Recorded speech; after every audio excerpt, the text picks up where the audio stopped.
நான் உங்ககிட்ட ஒரு கேள்வி கேட்குறேன். இப்போ மான் இருக்கு. எனக்கும் பிடிக்கும், உங்களுக்கும் பிடிக்கும். அது பிடிக்காதவங்க யாருமே கிடையாது.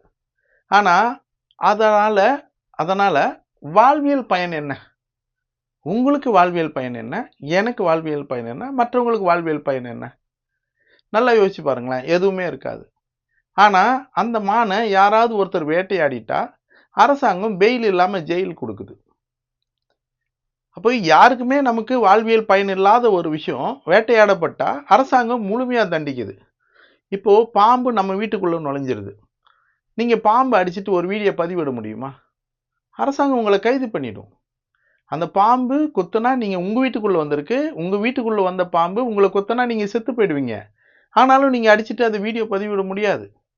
நீங்க வந்து ஃபயர் சர்வீஸ்க்கு ஃபோன் பண்ணணும். அவங்க வந்து அத மீட்டு கொண்டு போய் காட்டுல விடுவாங்க.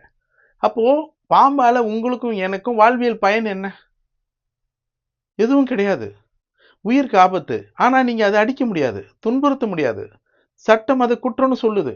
அப்போ சட்டம் என்ன சொல்லுதுன்னா, உலகத்தில் உள்ள அனைத்து ஜீவராசிகளும் வாழ இந்த பூமியில வாழ உரிமை உண்டு. அத யார் துன்புறுத்தினாலும், அச்சுறுத்தினாலும் தண்டனை உண்டுன்னு சொல்லுது. அப்போ நாயும் அந்த இடத்துல தான் இருக்கு. நாய் மட்டும் வேறு கிடையாது. அப்போ இன்னொன்னு இவங்களுக்கெல்லாம் இல்லாத வாழ்வியல் பயன் நாயால நெறைய இருக்கு.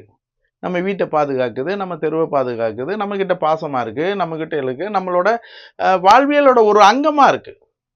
நம்ம ஒரு காலத்துல நம்ம கூட வச்சிருந்து தெருவுல விட்டதுனால தான் அது தெருநாயா இருக்கு. நம்ம முன்னோர் செஞ்ச தவறு அது. நம்ம முன்னோர் வந்து அவங்களுக்கு கட்டுப்பாடு குடும்ப கட்டுப்பாடு பண்ண மாரி நாய்களுக்கும் பண்ணியிருந்தாங்கன்னா, இந்த தவறு நடந்திருக்காது.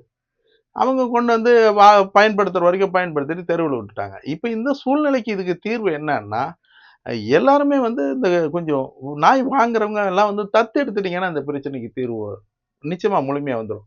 அப்ப அரசாங்கம் வந்து முழுமையா கருத்தடை பண்ணி, தடுப்பூசி போட்டு, மிச்சம் இருக்கிற குட்டிகள இந்த நாய்க்குட்டி வாங்குறவங்க, விலை குடுத்து வாங்குறவங்க, இலவசமா தத்தெடுத்தீங்கன்னா, அது உங்ககிட்ட பாசமா இருக்கும். இந்த பிரச்சனைக்கு முழுமையா தீர்வு வரும்.